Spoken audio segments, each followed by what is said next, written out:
O te whaatalo whātu lau whaafonga angai le nei fo i tae au, mā lo le soifua manuia, alo mai o tālala Radio Samoa. Tō mua atu i talo le aso tofi, wa to atele tinama tama i tae Pasifika, wa fili anei a vea mata i tae, peitai, o lo ofeta ia i pēa malu i tau o whainga wha e ilonga tangata. Reporti fōu sau mai whale tūpe le Asian Development Bank malana so esoenga. Le olo mi ai walu i lunga i le 5% le whainu umero o tinama tama i tae Pasifika wa vea nei mata i tae. Ma o le vao le lua afe luas fun malitasi. Lea iai le luas fun tasi pasene, ma le luas fun wono pasene lea wa wha amawina i le tausanga nei. O le olo o moli mawina i atunu e iai ki ripati, le atu kuki, Samoa matu valu e peo na iai le to atele wa avea ma wha atunu sili. Ma pule sili i le maketi o pisinisi. Peita i o fiti ma Papua New Guinea, lea lava e le i ausia lea ma walunga. O lea so enga na fesilingi ai tinamta ma ita e o lo o taita e to tono o le sfulu ma le whaatunu o Pasifika.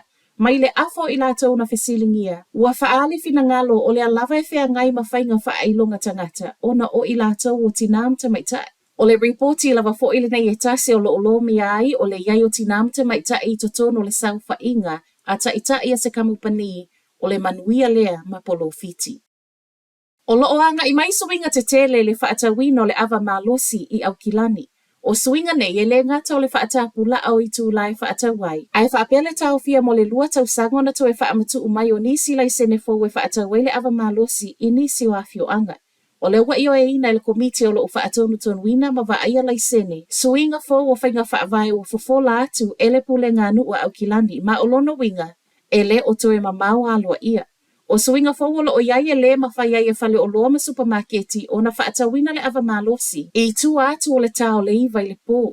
Ma a whai ai aloa ia o le asu i ai le whainga o lo o whaatanga i nei se ia tāle sifuru malitasi le pō. Mo le maua Josephine Bartley o le whaatono o le Regulatory and Safety Committee e le o se sā. A o suinga i na ia tu i titi ai le te leo le haafianga ma fua mai le tāngo fio le ava malosi. O loo whaatali nei le wha ai unga po o a whea se aso e a maitalo i ai suinga le o talia nei. Whai tau se fulu wafe tangata whai ngā luenga le whale aingal McDonald's i New Zealand e ono to e maua isi tupe wha au popo. A o wha asa o ai le whale ainga totongi o nisi. O i lātou nei na ngā lulua i le vau le lua afe maleiva se i o mai le lua afe lua se fulu.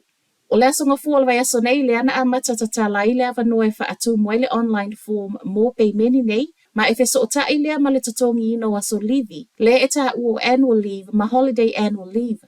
Reporti le One News e le o tangata whai ngā luenga umai totono o lea umi. E se fulu tasi tau sanga e anga vaai po o lea na se seo na totongi mai aso livi. Ma e le whai tau li ai fo i pe awha ape o tāpunia ma e le o toe wha akone karateina. Le na pū lea o se franchisee owner Ale McDonald's. Ai mai le Union le Unite Union i le lua afes maleiva.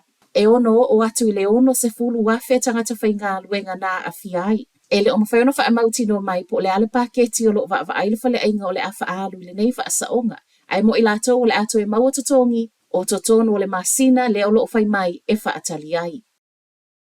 Le fia le komesino o sulu wha inga ia o ngai lua i New Zealand wa le talia ina na whautuanga na whai mai ia i whai. E o e wha ato ese i mātu o ta maiti.